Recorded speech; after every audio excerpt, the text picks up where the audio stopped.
Hallå mina vänner! Idag ska vi titta på skärminspelningsfunktionen i Powtoon. Alright, så vi börjar med att gå till Create. Och då ser vi vad vi har för alternativ och då har vi Screen and Cam Recording. Och då kommer det upp, ni ser här nere är min kamera då. Och jag kan välja storlek, så om jag vill ligga här i en liten boll så kan jag göra det. Jag kan också välja vad jag vill dela, olika grejer. Men som ni ser nu så den kameran som den letar efter finns ju inte. Utan ni måste se till att den kopplar till en kamera. Men den kameran är just nu kopplad till OBS så det kommer inte funka. Så jag kan välja Screen and Cam, Screen Only, Cam Only. Och sen Video Frame då för den här lilla bollen. Den kan också se ut sådär och sådär. Och det kan man ju diskutera vad man gillar. Sen kan man då prata om vilken webbkamera man vill ha. Så att vi kan ta den virtuella kameran i OBS. Ska vi slå på den också. Så, nu ser vi min skärm här. Så att, men nu ligger det någonting där i alla fall. Men jag kan också välja någon annan kamera. För audio då så kan jag gå in och så kan jag byta till en annan mikrofon om jag skulle vilja det. Vi kommer göra, sen har vi record så har vi också present. Men vi vill göra record så vi går till screen only. Och sen kan vi välja microphone audio på eller av. Så att ifall vi inte vill spela in något ljud så behöver vi inte göra det. Vi kan välja i vilken storlek vi ska spela in. Och naturligtvis vill du välja full HD här. Och de har ingen högre upplösning du kan spela in i.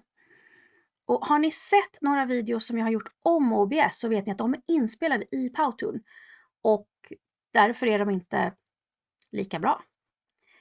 Och nu har jag 2 skärmar så nu kan jag välja vilken skärm jag vill spela in. Jag väljer att spela in den här skärmen som jag är på då, i Powtoon. Så väljer vi dela. Och sen så får vi gå ner hit och välja dölj för vi inte har den här fula grejen här nere. Och den räknar ner och nu ser vi här att den spelar in. Och jag kan slänga, pausa och stoppa. Så det är vad jag kan göra. Och sen kan jag ju då, jag kan gå in var som helst. Så nu till exempel så kan vi gå in här och titta på GLDC och hur många medlemmar de har för närvarande. Det tycker jag är kul, det gör jag ofta. Så, nästan 700 medlemmar, helt sjukt, så himla coolt. Har du inte gått med i GLDC så tycker jag att du ska göra det. Men jag kan också gå och visa, så säg att jag vill spela in Canva, nu har ju Canva en egen skärminspelningsfunktion, men säg att jag vill spela in här. Då har jag ju möjligheten att gå in här i Canva och välja vad jag vill visa. Så jag kan visa dig hur man gör en infograf eller en rolig bild för sociala medier eller vad det nu råkar vara som jag är sugen på för närvarande. Sen när jag är nöjd och glad, då går jag hit och trycker stopp. Och den kommer nu liksom rendera, så att den kommer inte nödvändigtvis bara bli klar, men den var kort så det här är den klar. Och nu har vi 2 alternativ, vi har Edit in Studio så att jag skulle kunna klippa den här direkt nu i Powtoon. Eller så skulle jag kunna exportera den och klippa den i ett annat verktyg. Jag kan också ladda upp den direkt till YouTube eller andra sociala plattformar. Men vanligtvis så kommer jag bara ladda ner den i MP4 och stoppa den någon annanstans. Men om vi nu vill Edit in Studio här bara för att se hur det ser ut när vi liksom klipper en video direkt i Powtoon. För det är inte riktigt det man tänker att man ska göra där, men man kan ju det. Så jag har mina inställningar här uppe. Jag kan gå in och ändra när den börjar. Så jag kan gå in och säga att den ska inte börja förrän efter 15 sekunder. Det andra jag kan välja då är att byta ut den. Jag kan flippa den, vilket bara blir konstigt. Jag kan lägga på lite blur. Jag kan lägga på ännu mera, eller jag kan muta ljudet då som jag spelade in.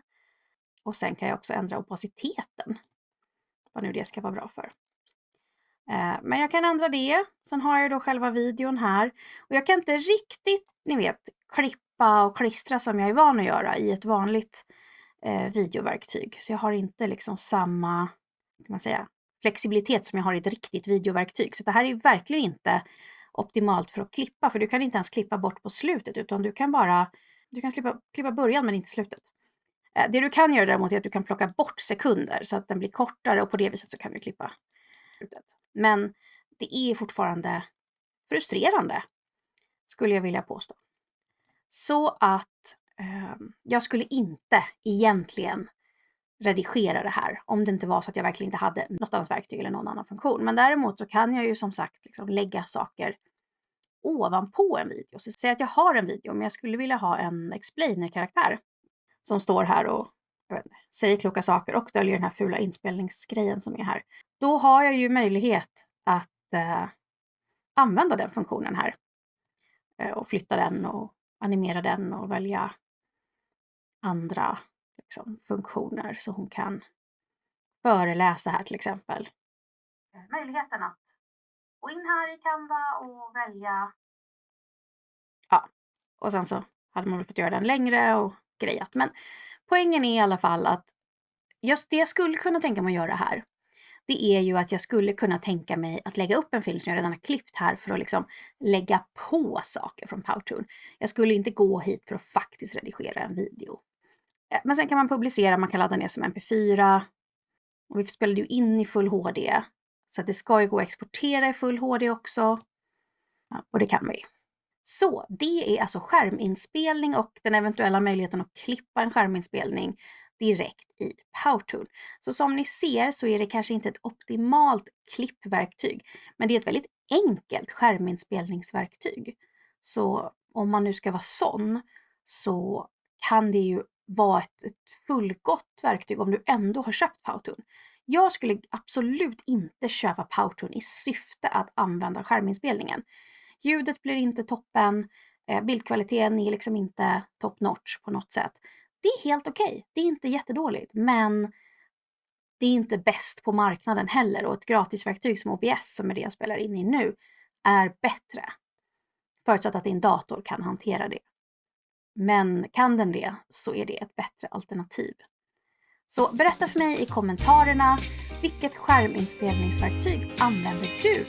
Och skulle du rekommendera det eller skulle du vilja byta ut det mot någonting annat?